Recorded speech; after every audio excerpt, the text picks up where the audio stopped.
আজকে আপনাদের সাথে শেয়ার করব মুয়েজ্জার গল্প। পুকি পুকি, এই যে পুকি, পুকু পুকু।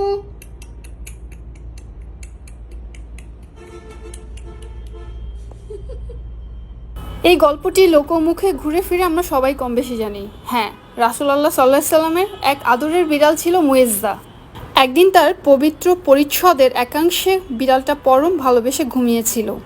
মুহাম্মদ সাল্লাল্লাহু আলাইহি সাল্লাম তাকে টেনে তোলেননি, পোশাক ঝাড়া দেননি, লাথি মেরে দূর দূর করে তাড়িয়েও দেননি।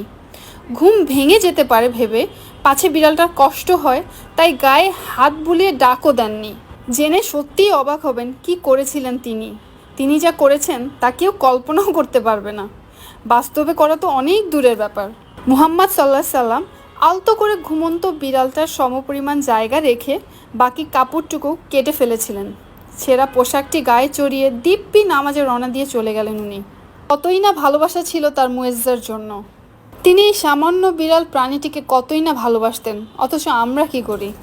একটু খাবার খেতে আসলে দূর দূর করে তাড়িয়ে দেই, ঝড় বৃষ্টিতে বাসার সামনে আশ্রয় নিতে আসলে লাঠি মেরে বিদায় করে দেই, বাসার আশেপাশে বাচ্চা দিলে সেই বাচ্চাগুলো পলিথিনে ভরে ফেলে দেই। আমরা কি আসলে এই কাজগুলো ঠিক করি একজন মানুষ হিসেবে? ভেবে দেখুন, এই জিজ্ঞাসা আপনার কাছে। ধন্যবাদ।